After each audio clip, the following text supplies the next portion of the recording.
श्री शिवाय नमस्तुभ्यम श्री शिवाय नमस्तुभ्यम श्री शिवाय नमस्तुभ्यम श्री शिवाय नमस्तुभ्यम श्री शिवाय नमस्तुभ्यम श्री शिवाय नमस्तुभ्यम श्री शिवाय नमस्तुभ्यम श्री शिवाय नमस्तुभ्यम श्री शिवाय नमस्तुभ्यम श्री शिवाय नमस्तुभ्यम श्री शिवाय नमस्तुभ्यम।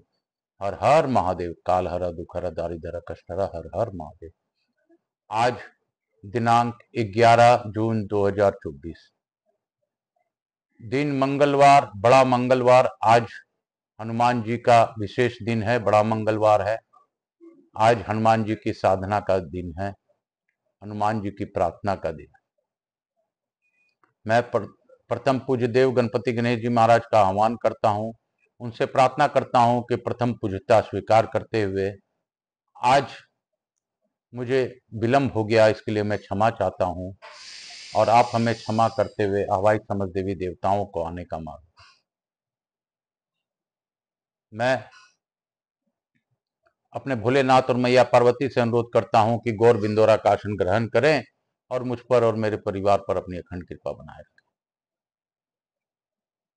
हे बाबा, मेरा जो परिवार है, मेरे श्रोताओं के साथ का परिवार संपूर्ण मेरा ही परिवार है, ऐसा मेरा भाव है।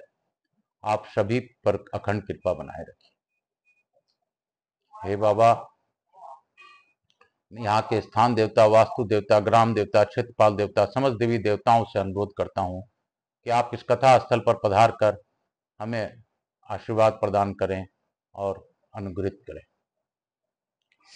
मैं अपने स्कंद देव से भी प्रार्थना करता हूं कि आप इस कथा में, स्कंद पुराण में आकर विराजमान होकर कथा श्रवण कर हमें आशीर्वाद प्रदान करें। मैं हनुमान जी से भी अनुरोध करता हूं कि वो इस कथा में सभी विघ्नों को दूर करते हुए स्वयं विराजमान रहकर इस कथा का श्रवण कर हमें आशीर्वाद प्रदान करें। मैं प्रभु रामचंद्र जी से भी अनुरोध करता हूं कि आप राम, लक्ष्मण, सीता सहित और विष्णु रूप में, सभी रूपों में आप विराजमान रहकर इस कथा का श्रवण करें और भावपूर्वक कथा हो, इसके लिए मुझे आशीर्वाद प्रदान करें। हे बाबा, मैं तो अबोध बालक हूं, सच में कुछ नहीं जानता, बस आपके नाम को जानता हूं। मैं आपके नाम का स्मरण करते हुए शिव कृपा प्राप्त करने के लिए और शिव कृपा सभी को देने के लिए यह कथा कर रहा हूं। आप मुझ पर अपनी अखंड कृपा बनाए रखिए। हे बाबा, मुझसे जुड़े सभी लोगों पर अपनी अखंड कृपा बनाए रखिए। मेरे व्यवसायी गण, मेरे साझेदार, सभी पर अपनी अखंड कृपा बनाए। हे बाबा, जो भी इस कथा का श्रवण, ऑनलाइन श्रवण और जिस भी भाव से करे, उनको उसका फल प्रदान कर दीजिए। हे बाबा, मैं आपसे यह भी मांगता हूं कि हे बाबा, जो मुझे किसी भी रूप समय में या किसी दिन भी, एक बार भी मेरे जीवन काल में मुझे देखा हो, उसके भी कष्ट हरण में मेरी सहायता कीजिए और मेरे माध्यम से उनके कष्ट धीरे धीरे स्वयं खत्म हो जाए, ऐसा प्रभाव बना दीजिए। हे महादेव, आप तो सब कुछ देने वाले हैं, आप ही देते हैं, आप ही विश्व का कल्याण करते हैं।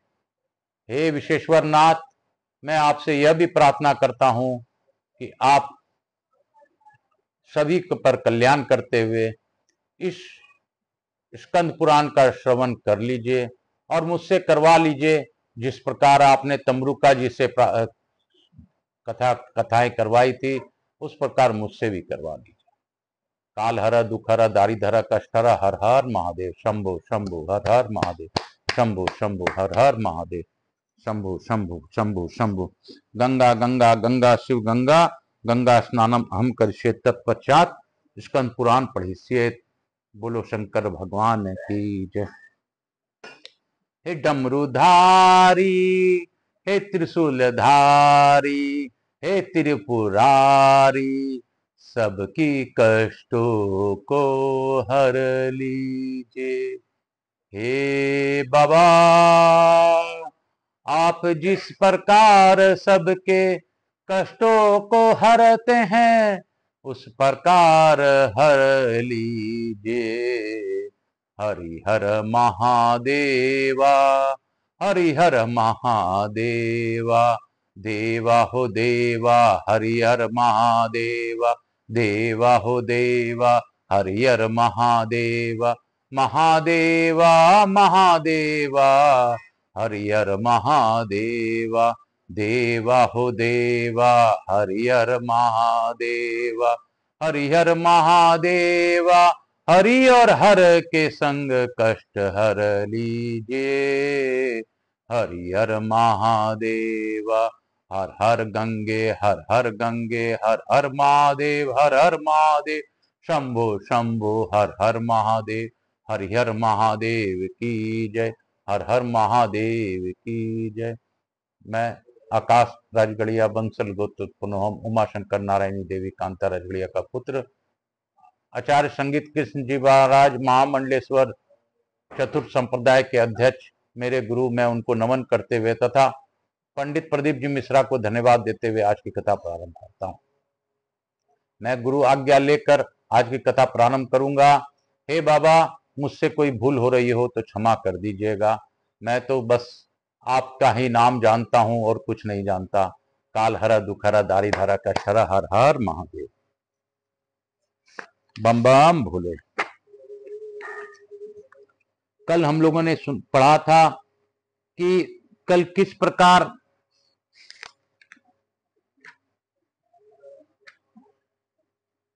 काल भीति को आशीर्वाद महाकाल रूप में विराजमान होने का देकर किस प्रकार यों कहकर भगवान रुद्र उस लिंग में ही लीन हो गए और महाकाल भी प्रसन्न होकर वहां बड़ी भारी तपस्या करने लगे।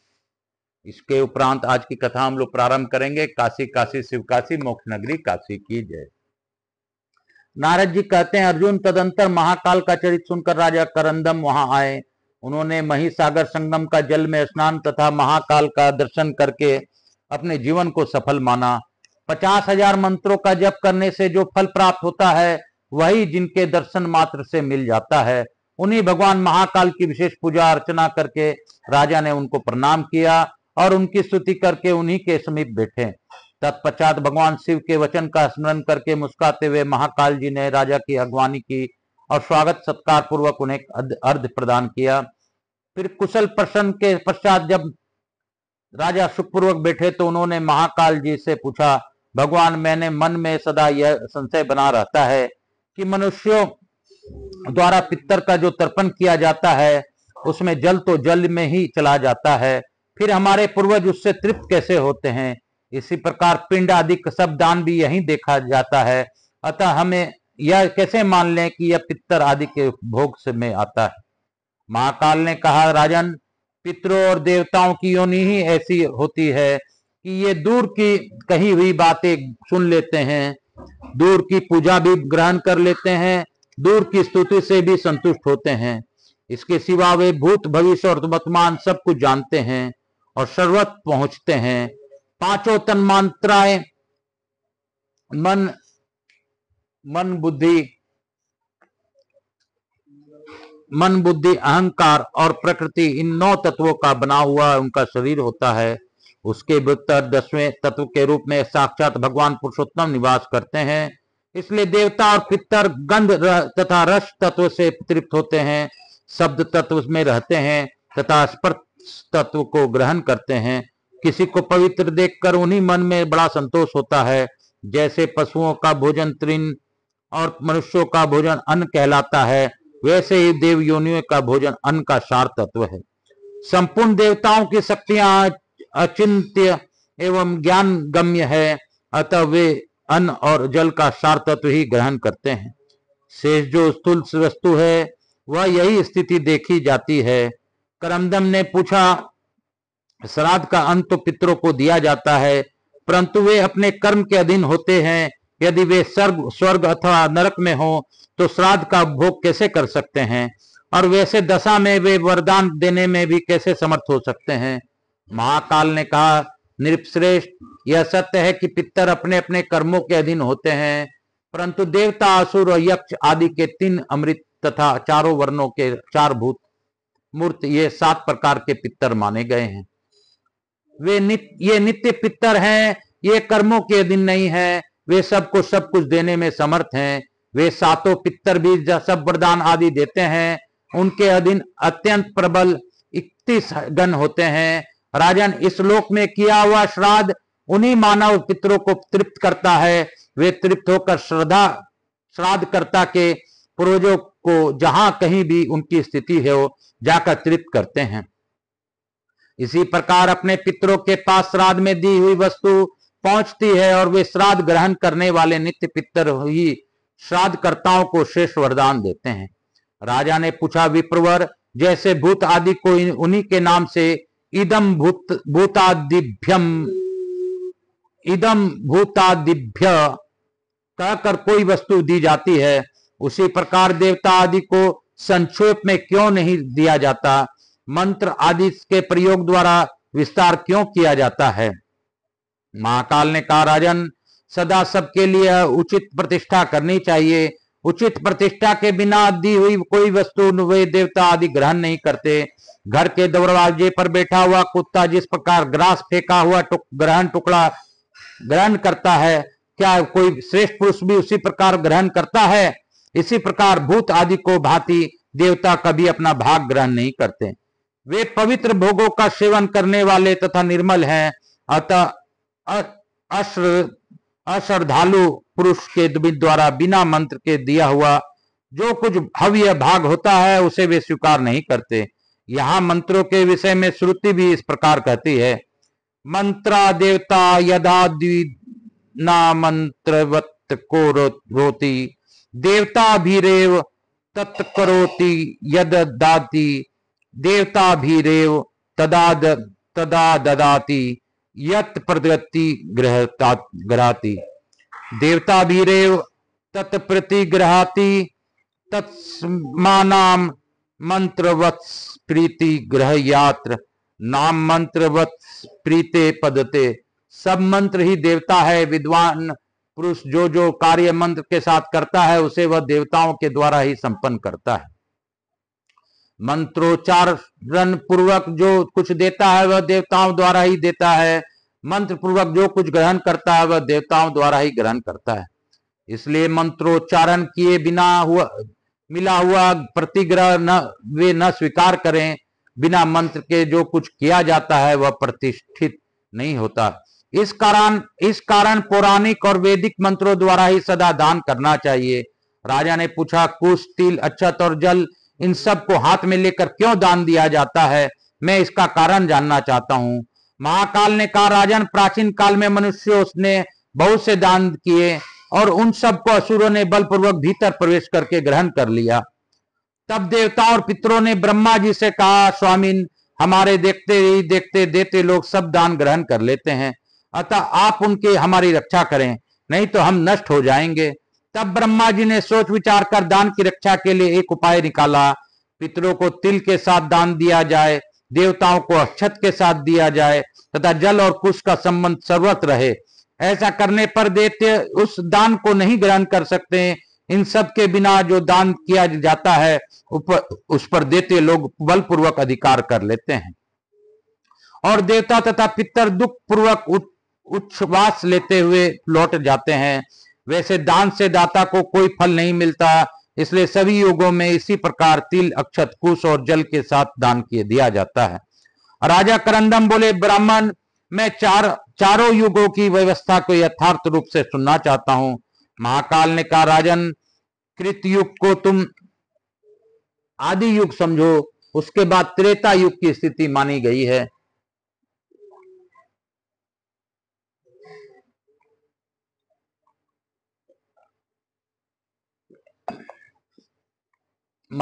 फिर द्वापर और कलयुग है।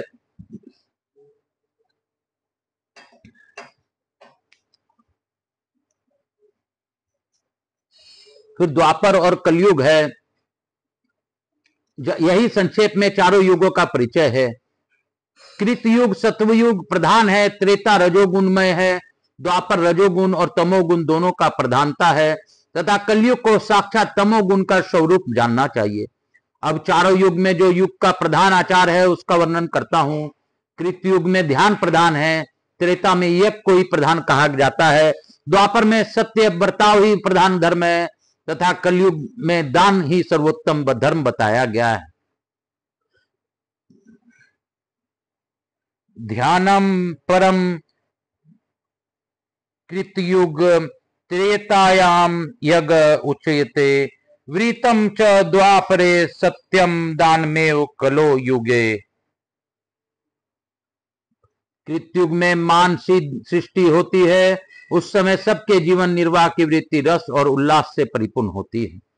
समस्त प्रजा तेजस्वी होती है, सब प्राणी सदा तृप्त रहते हैं, सभी आनंद मग्न तथा सुख भोग की सुविधा से संपन्न होते हैं, उनमें कोई उच्च और नीच नहीं होता है, संपूर्ण प्रजा समान रूप से शुभम कार्य में तत्पर रहती है।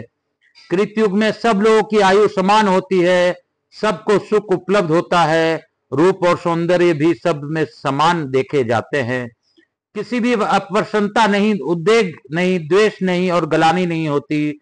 उस समय वर्णाश्रम व्यवस्था होती है, वर्ण संस्कार का नाम नहीं होता।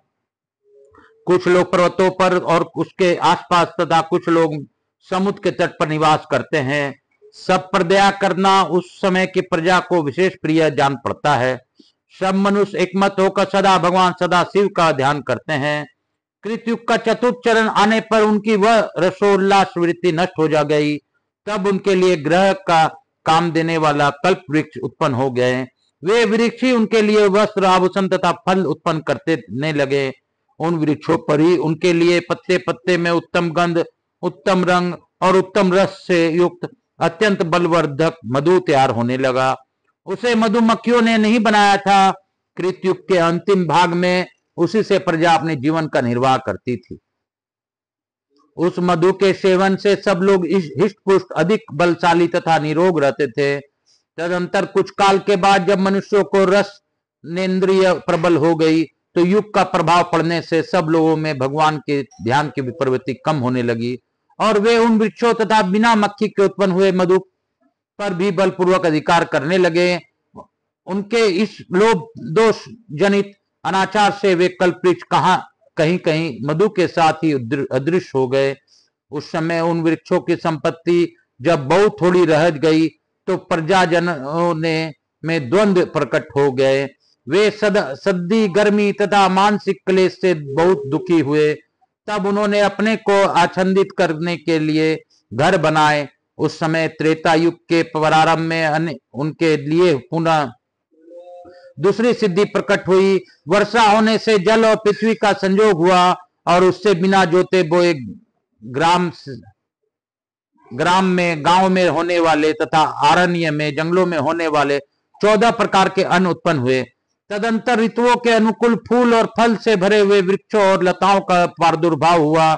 इस तरह अनेक प्रकार के धान्य, पुष्प और फलों से प्रजा का जीवन निर्वाह होने लगा। तत्पश्चात काल के प्रभाव से पुनः उनमें राग और लोभ का संचार हुआ।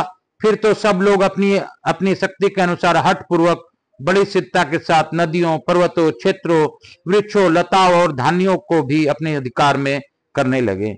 इस धर्म पर विपरीत आचरण से 14 प्रकार के धान्य नष्ट हो गए। सभी औषधियां धरती में प्रवेश कर गई। इससे प्रजा को बड़ी पीड़ा होने लगी। यह देख वेन कुमार राजा पृथु ने सब प्राणियों के हित के लिए पृथ्वी का दोहन किया। तब से सब प्रजा वार्ता नामक वृत्ति के द्वारा हल और फाल में जोत बोकर उत्पन्न किए हुए अन्न से जीवन निर्वाह करने लगी। इस समय क्षत्रिय लोग समस्त प्रजा का पालन करते थे। वर्णास आश्रम धर्म की प्रतिष्ठा थी। त्रेता में सब और यज्ञों की ही चर्चा होने लगी। अज्ञानी मनुष्य भगवान सदाशिव के ध्यानमय मोक्ष मार्ग को छोड़कर रागवश वेदों को यज्ञ संबंधी पुष्पित प्रशंसा पूर्ण वाणी का आश्रय ले यज्ञ द्वारा स्वर्ग प्राप्ति के साधन में संलग्न हो गए। तदंतर द्वापर आने पर मनुष्यों में बुद्धि भेद उत्पन्न होता है। मन, वाणी और क्रिया द्वारा बड़ी कठिनाई से जीविका चलने लगती है।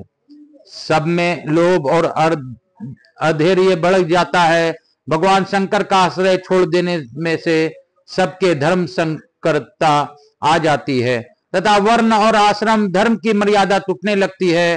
द्वापर में ऐसी अवस्था आने पर भगवान वेद व्यास प्रकट होते हैं और वे द्वापर के अंतिम भाग में ही एक ही वेद के 4 विभाग करते हैं।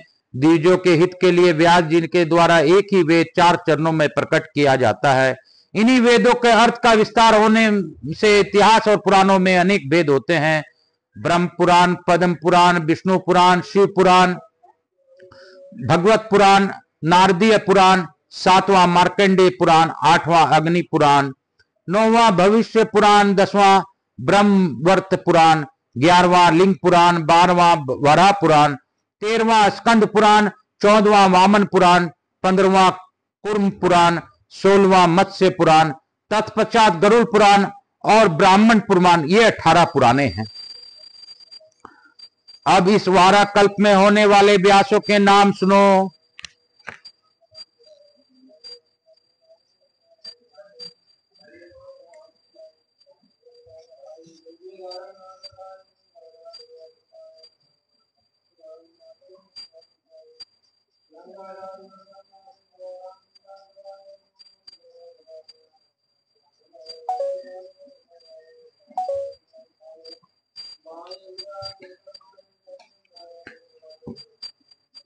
सुनो। ऋतु, सत्व, सत्य, भार्गव, अंगिरा, सविता, मत, मृत्यु, सत्कृतु, बुद्धिमान, वशिष्ठ, शाश्वत, त्रिधामा, वेदेज्ञ, मुनीश्वर, त्रिव्रत, सत्य तेजा, स्वयं भगवान नारायण, करक, आरुणि, कृतंजय, भरद्वाज, कवि श्रेष्ठ गौतम, मुनीश्वर वाजश्रवा, सुषमायन मुनि, त्रिनबिंदु, ऋक्ष, शक्ति, पराशर, जातुकर्ण, विष्णु रूप साक्षात द्विपायन मुनि तथा अश्वत्थामा, ये भूत और भविष्य। पंडित जी वो ले लीजिए ना, फिर हम कल बाहर जा रहे हैं। आप वो रुद्राक्ष जितना है एक बार लीजिए, इन सभी को आमंत्रित कर दीजिए। है ना, एक जगह रखा हुआ देखिए ना। ये भूत और भविष्य व्यास सूचित किए गए। द्वापर में लोक कल्याण के लिए धर्म शास्त्र के भी अनेक भेद होते हैं। मनु, अत्रि, विष्णु, हरित, याज्ञवल्क्य, उष्णा, अंगिरा, यम, आपस्तम, सर्वत, कात्यायन, बृहस्पति, पराशर, व्यास, शंख, लिखित, दक्ष, गौतम, सतातप तथा वशिष्ठ, ये धर्म शास्त्र के प्रवर्तक ऋषि हैं। तत्पश्चात द्वापर की संध्या में और कलयुग के प्रारंभ काल में जब शैव योग नष्ट होने लगता है, तब योग से आनंदित होने वाले मुनि प्रकट होते हैं।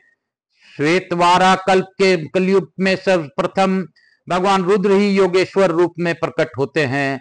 तदंतर सुतार, तारन, सुहोत्र, कनकन, लोगाक्षी, महामुनि, जग्गीश्यव, भाव्य, दधिवाहन, ऋषभ, मुनिवर, धर्म, उग्र, अत्रि, बालक, गौतम, वेद शिष्य, गौकर्ण, शिखंडी, गुरुहावासी, जटामाली, अठास, दारुक, लांगली, संयमी, शूली, डिंडी, मुनीश्वर, सहिष्णु, सोम शर्मा, लकुलिस तथा कार्यावरोहन इत्यादि योगेश्वर क्रमशः होने वाले हैं। ये कलयुग में संक्षेप से शैव धर्म का उपदेश करेंगे। राजन, इस प्रकार कलयुग में शास्त्रों का संक्षेप बताया जाता है। अब कलयुग की प्रवृत्ति सुनो, जो हर्ष और उद्वेग में डालने वाली है। कलयुग में तमोगुण से व्याकुल इंद्रियों वाला मनुष्य माया, छल, कपट आदि असूया, दोष्ट दृष्टि तथा तपस्वी महात्माओं की हत्या भी करते हैं। कली में मन और इंद्रियों को मत डालने वाला राग प्रकट होता है। सदा भुखमरी का भय सताता रहता है। भयंकर अनावृष्टि का भय भी प्राप्त होता है। सब देशों में नाना प्रकार के उलटफेर होते रहते हैं। सदा अधर्म सेवन करने के कारण मनुष्यों के लिए वेद का प्रमाण माने नहीं रह जाता। प्राय लोग अधार्मिक, अनाचारी, अत्यंत क्रोधी और तेजहीन होते हैं। लोभ के वशीभूत होकर झूठ बोलते हैं। उनमें अधिकांश नारियों का सा स्वभाव हो जाता है। उनकी संतान दुष्ट होती है। ब्राह्मणों को दूषित यज्ञ, याग, दोषयुक्त स्वाध्याय, दूषित आचरण तथा असत शस्त्रों का सेवन रूप कर्म दोष से समस्त प्रजा का विनाश होता है। क्षत्रिय और ब्राह्मण नाश को प्राप्त होते हैं।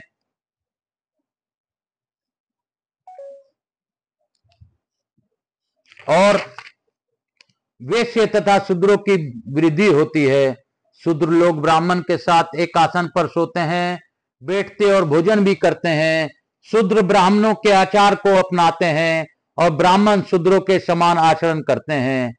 रोज चोर राजाओं की वृत्ति में स्थित होती है और राजा लोग चोरों के समान बर्ताव करते हैं। पतिव्रता स्त्रियां कम होने लगती है और कुलटाओं की संख्या बढ़ती है। कलयुग में भूमि प्रायः थोड़ा फल देने वाली होती है, कहीं कहीं वह अधिक उपजाऊ होती है।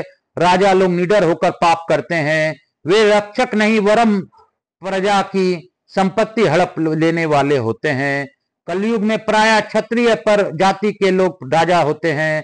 ब्राह्मण शूद्र की वृत्ति से जीविका चलाने वाले होंगे। शूद्र ब्राह्मण से अभिवादित होकर स्वयं वाद विवाद करने वाले होंगे। वे द्विजों को देखकर भी अपने आसन से उठकर खड़े न होंगे। द्विज लोग मुख पर हाथ रखकर नीच से नीच शूद्र के भी कान के अत्यंत विनय पूर्वक कोई बात कहेंगे। द्विजों के सामने भी शूद्र ऊंचे आसन पर बैठे रहेंगे। वह यह बात जानकर भी राजा उन्हें दंड नहीं देगा। देखो काल का कैसा प्रभाव है। अल्प विद्या और अल्प भाग वाले ब्राह्मण सुंदर सुंदर फूलों तथा अन्य प्रकार के अलंकारों से शूद्रों की अर्चना करेंगे।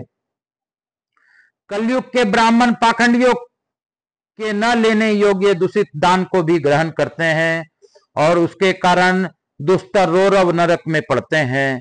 करोड़ों द्विज कली काल में तप और यज्ञ का फल बेचने वाले तथा अन्यायी होते हैं। मनुष्यों के संतानों में पुत्र थोड़े और कन्याएं अधिक होती है। कलयुग में मनुष्य वेद वाक्यों तथा वेदार्थों की निंदा करते हैं। शूद्रों ने जिसे स्वयं रचा लिया हो वही शास्त्र में प्रमाण माना जाएगा। हिंसक जीव प्रबल होंगे और गोवंश का क्षय होगा। दान आदि कोई भी धर्म अपने शुद्ध रूप से नहीं पालित होगा। साधु पुरुषों का अनेक प्रकार से विनाश होगा। राजा लोग प्रजा के रक्षक न होंगे। कलयुग का अंतिम भाग उपस्थित होने पर प्रत्येक जनपद के लोग अन्न का व्यापार करेंगे। ब्राह्मण वेद बेचने वाले होंगे। स्त्रियां व्यभिचार से अर्थोपार्जन करेंगी। घरों में स्त्रियों का प्रधानता होगी। वे अपवित्र कपड़े पहनने वाले तथा कर्कशा होंगी। बहुत अधिक भोजन में लिप्त होकर कृत्या चुड़ैलों की भांति प्रतीत होंगी। कलयुग में प्रायः सब लोग वाणिज्य वृत्ति करने वाले होंगे। इंद्र छिटपुट वर्षा करने वाले होंगे। मनुष्य दुराचार सेवन आदि व्यर्थ के पाखंडों में से घिरे रहे होंगे और सब लोग एक ही दूसरे से याचना करेंगे। उस समय लोगों को पाप करने में तनिक भी शंका नहीं होगी। जब कलयुग के संहार का समय आएगा उस समय मनुष्य पराया धन हड़पने वाले, पर स्त्री का सतीत्व नष्ट करने वाले तथा 15 वर्ष की आयु वाले होंगे।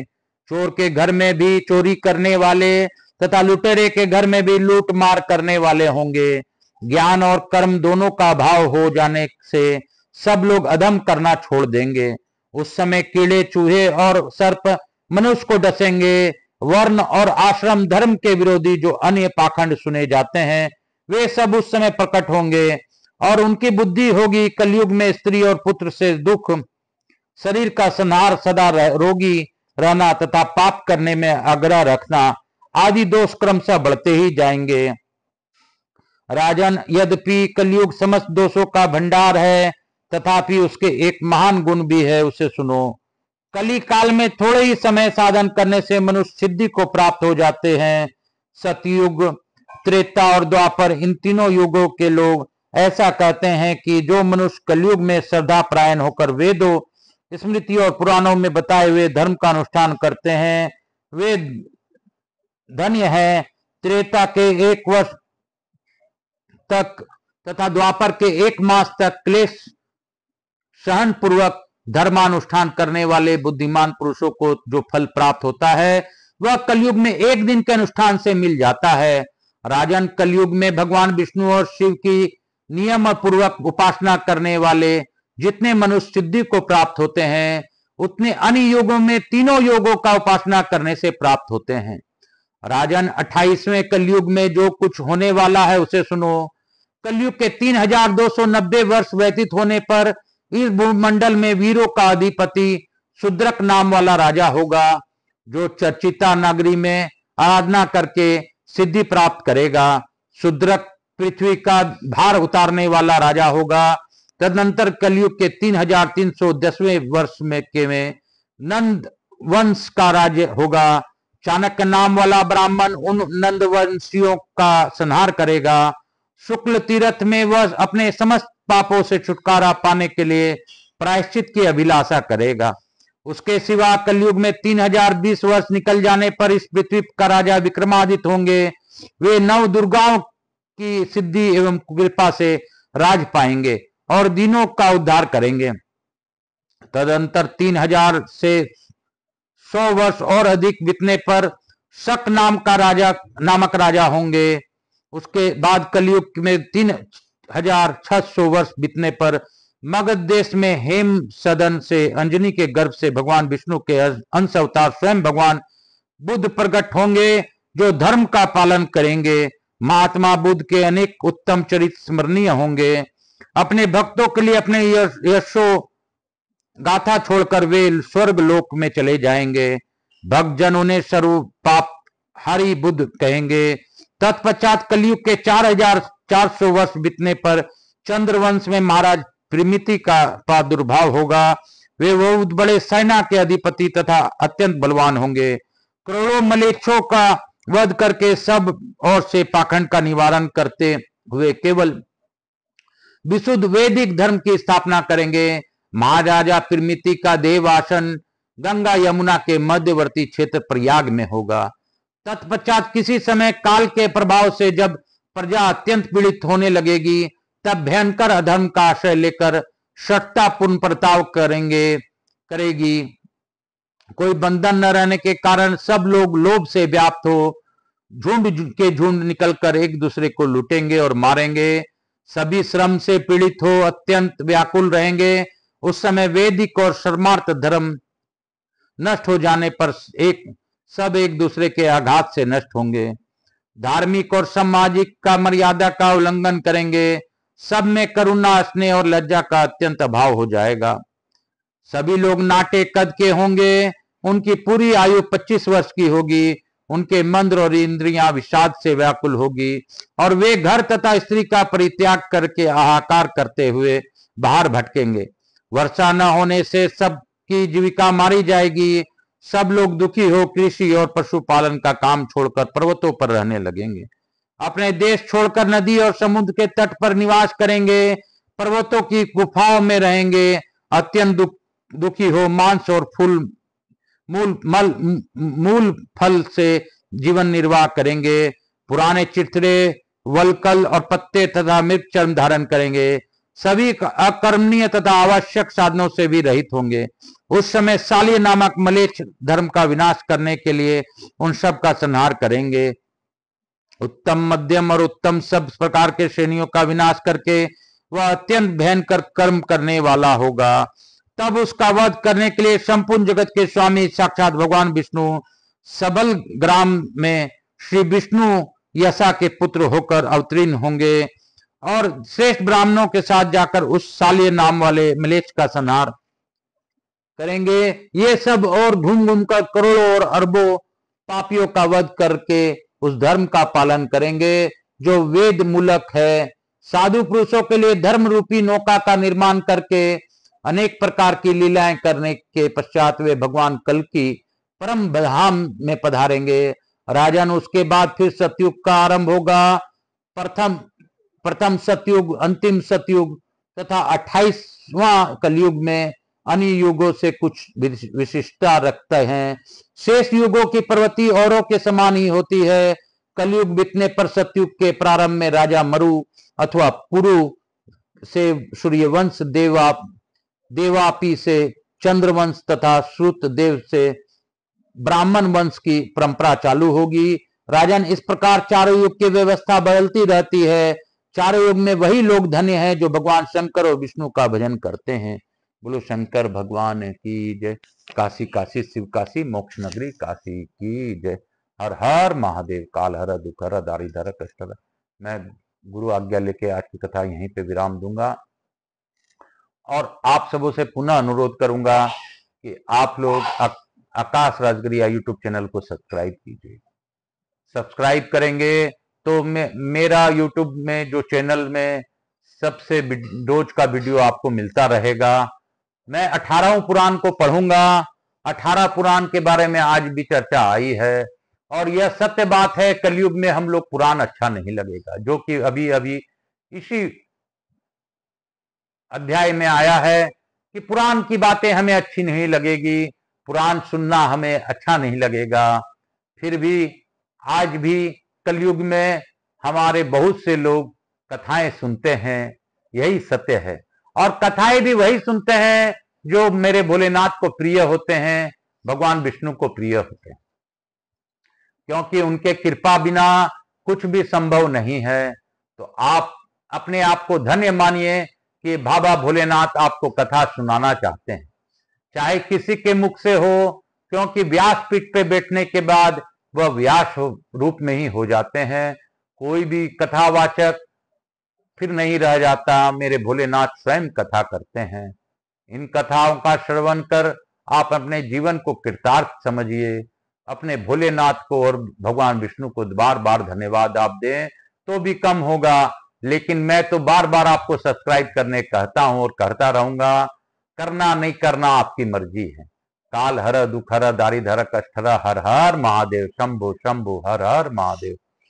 मैं आज सुबह किसी कारणवश कथा नहीं पढ़ पाया, इसलिए सांध्य काल में, क्योंकि आज हनुमान जी का विशेष मंगलवार भी था और आज सुबह मुझे आधा घंटा का समय नहीं उपलब्ध था, क्योंकि मुझे डॉक्टर से ऑनलाइन अपॉइंटमेंट मिला हुआ था। इसी कारण मैं नहीं आ सका, क्योंकि कभी भी मोबाइल में कॉल आ जाता, कथा में व्यवधान पड़ जाती। इसीलिए मैं आज की कथा आपको सांध्यकालीन में किया हूं और आज भी मैं दीपक को ही प्रमाण रखकर, सूर्यदेव की जगह आज दीपक को परिमाण रखकर लौ के समक्ष किया हूं, ताकि आज मंगलवार के दिन हनुमान जी की कृपा से, सभी देवताओं की कृपा से सभी को आशीर्वाद प्राप्त हो, ऐसी मेरी भावना है। हे बाबा, सब पर कृपा बनाए रखिए। इसके साथ ही हम लोग लघु आरती करेंगे। लघु आरती के उपरांत इस कथा को यहीं पे विराम देंगे।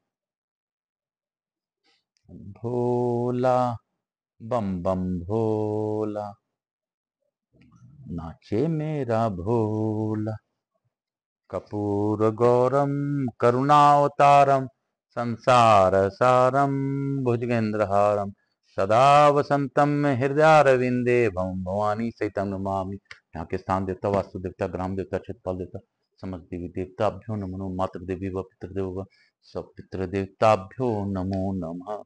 हर हर महादेव। काल हर दुख हर दारिद्र हर कष्ट हर, हर हर महादेव, हर हर महादेव, शंभु शंभु, हर हर महादेव, हर हर महादेव।